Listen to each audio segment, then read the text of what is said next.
Good day, sir.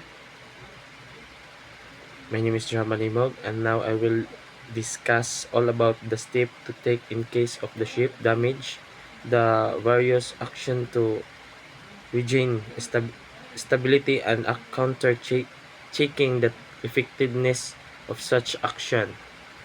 Okay. Na ako'y research areas all about step in case of ship of damage, action, regain, and stability.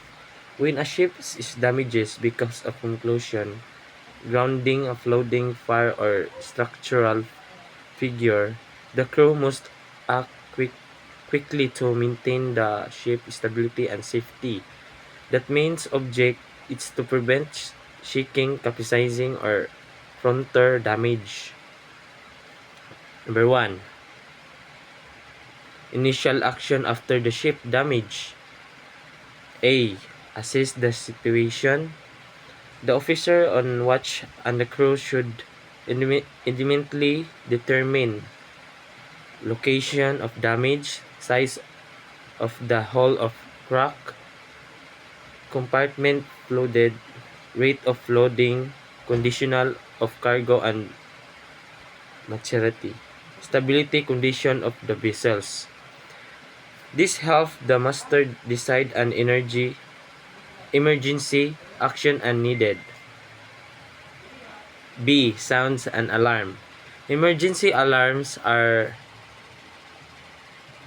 activated to inform all crew members damage to control terms are assigned to their station. C. Close watertight opening. All watertight doors, valves, hatches, and ventilation opening must be closed to stop water from spreading to other compartment. D. Reduce the speed or stop engines. If necessary, the ship may slow down or stop to reduce straight or the hull and prevent worsening of the damage. E. Report and communicate.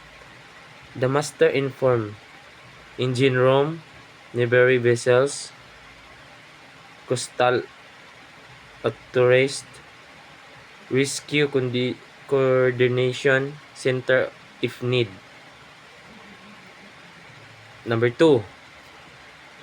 Action to regain stability. Ships damage often caused of lost buoyancy and stability because the water enter the vessels. Several corrective action may be taken. Ang A. Counterflooding. Counterflooding means is intentionally flooding compartment on the opposite sides of ship reduce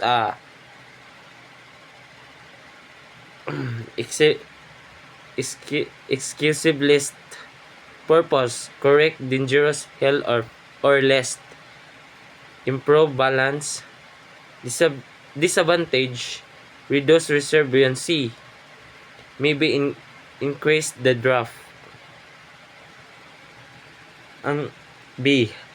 Transfer of ballast of fuel.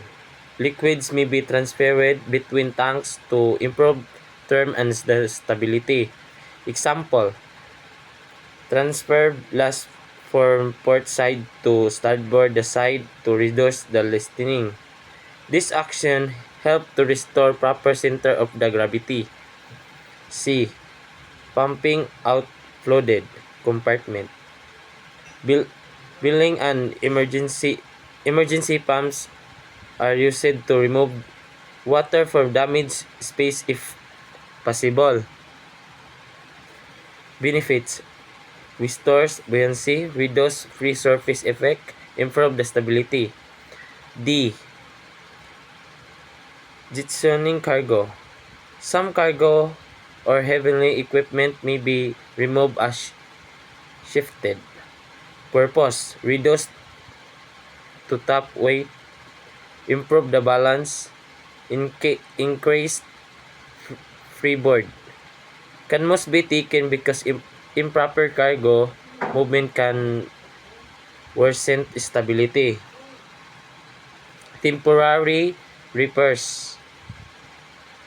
The damage control terms may patch holes using conclusion must strengthen blockheads, seal or cracks. This is reduce to flooding and prevent further water increase. 3.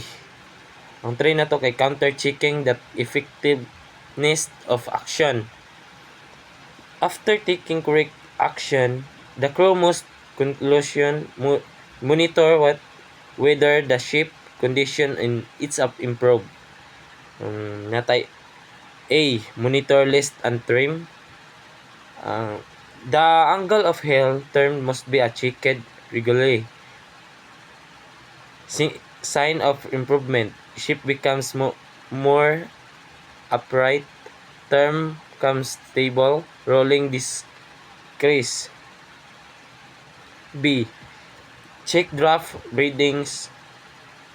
Draft marks are observed that determine whether that the ship is sinking deeper. If draft to continue increasing, flooding may still be uncomfortable or uncontrolled. C. Sounding of tanks and compartment. Regular sounding helps determine water level inside the compartment, flooding progression, effectiveness, bumping. D. Stability of calculation. Officer use stability books, damage control plans, loading or computer system. To calculate remaining stability, ensure that the ship remaining this or kuan siya kanang safe. A. Inspect structure condition. Crew members inspect blockheads, deck, frames, tanks, or boundaries. 4. Importance of damage stability. The damage stability is important because it ensure that the ship can still float and remain upright even after flooding. According to international regulations such as International Marine Organization and the SOLAS Convention, ship must meet damage stability requirements to improve the safety at the sea. Conclusion: It is a case of the ship damage, intimate assistance, flooding control, and the stability correction, and the need to protect lives cargo that the vessels enslave action such as counter, flooding blast, transfer, pumping, and temporary repairs help to regain the stability, conclusion, counter-checking, or other. Monitoring list term, draft, and flooding condition ensure that the correction action are effective and the ship is remain to safe. That's all.